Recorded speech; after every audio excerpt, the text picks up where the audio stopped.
welcome to Matt's Casual Cooking. Today we are going to be making the ever delicious rye bread. Very fun and easy recipe to make for any time of year, but it really goes good with breakfast and with the fall season around the corner. It goes really good with that. So we're going to go over all the ingredients and how to put it together, and let's get to it.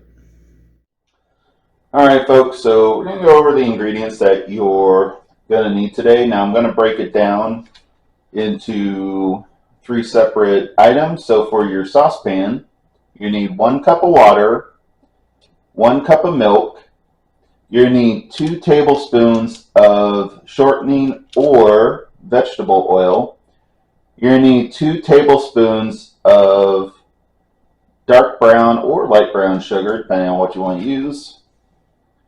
And you need 1 tablespoon of salt. Now, just for your second kind of bowl, you're going to need half a cup of warm water, and you're going to need 2 packs of active dry yeast. Now, for your set aside, you're going to need 3 cups of rye flour, and you need about 3 cups of all-purpose flour, and I will explain that when we get to there. So we're going to go over the saucepan first, and I will see you in a minute. Alright folks, so first step's going to be super easy.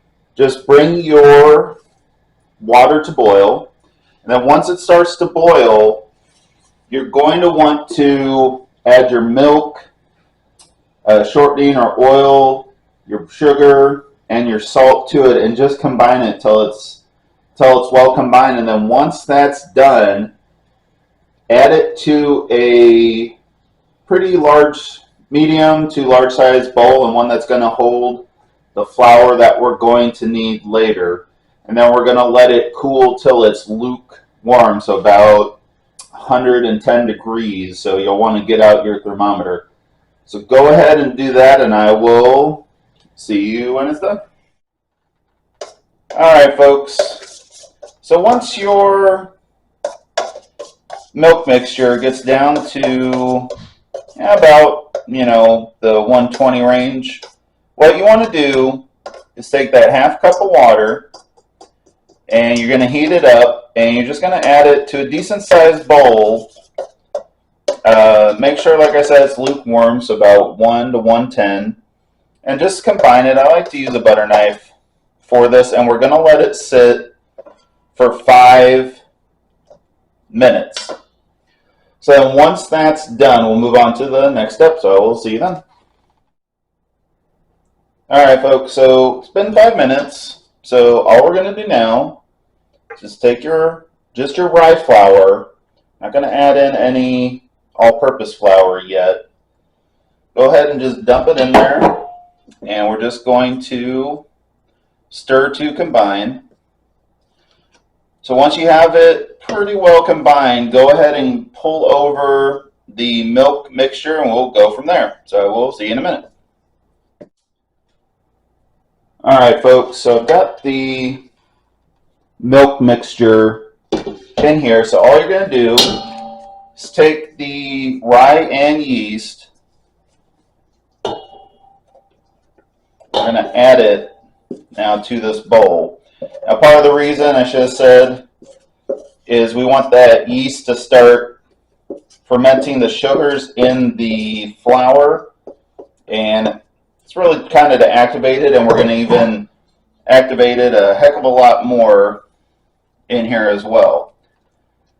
So just stir to combine initially with the yeast and rye flour, and it's going to look pretty wet. It's going to look like a very wet dough. Now here's where the all-purpose flour comes in.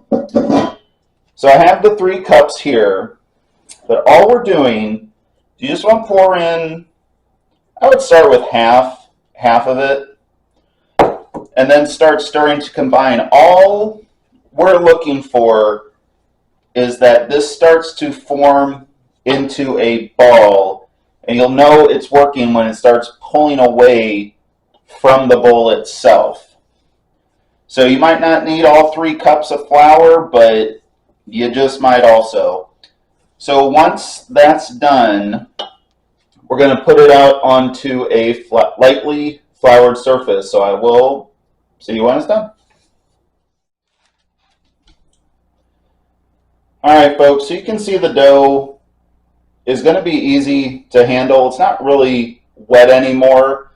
It's starting to get, well, really less wet. So what you want to do is what I like to do too, you can put some extra flour out there. Just kind of get your hands nice and floury for this, so it does help the dough not to stick. So what we are going to do is we're just going to knead it for only initially about a minute or two, and then we're going to let it rest for 10 minutes.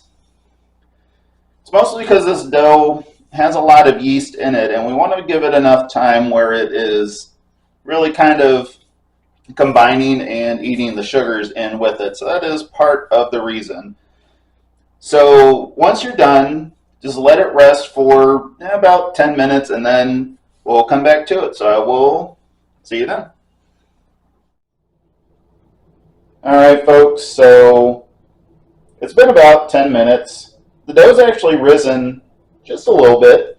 That's okay. So what you want to do is add a little bit more flour if you need to. We're going to knead this now for about 10 minutes, and we're just looking for really kind of a well put together dough, just kind of stiff, but still kind of elastic. So go ahead, knead it for about 10, add some more flour if you need it. I probably need a little extra here. And then once that's done, go ahead and kind of roll it into a ball and get out a bowl and some oil, and I will see you then.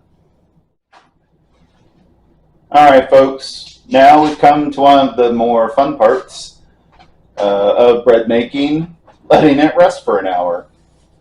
So go ahead, get out your bowl. Doesn't have to be a glass bowl.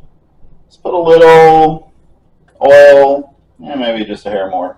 Don't want to overdo it. You don't need like a soup of oil on it. Just kind of like to. Now take your bread bowl, or I'm sorry, bread ball. Add it to. Just kind of cover it as much oil as possible. Now it's going to seem even a little bit bigger because there are 2 packs of yeast in here.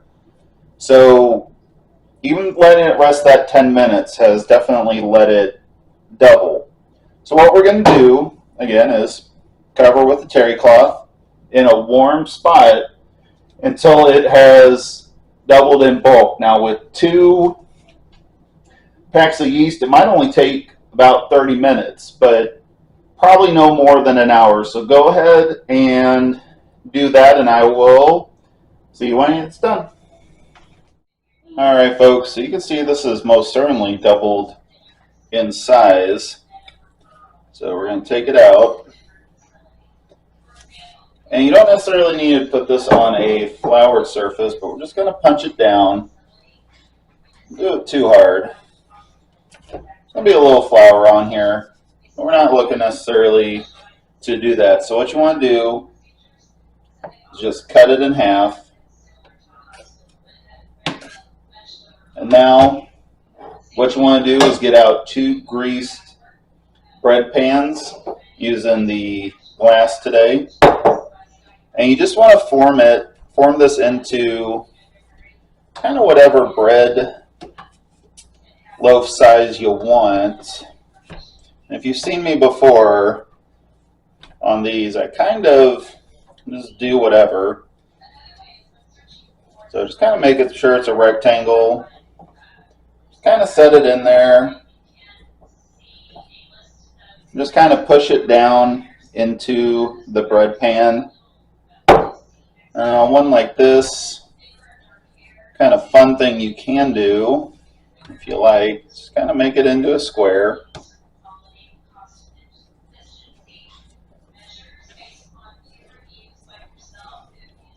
Now some people like to actually roll it.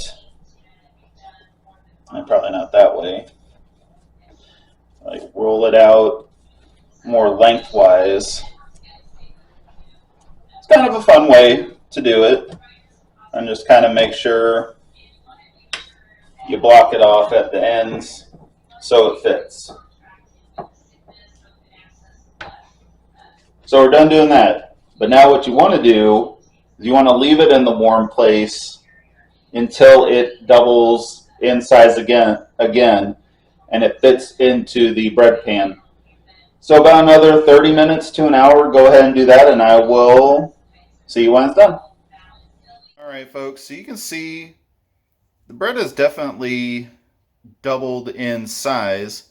So what you want to do is you want to turn your oven to 375 degrees, and we're going to cook it for 45 to 50 minutes, and that's really all you need. So then once you're done, so go ahead and put them out on a cooling rack. So I will see you then.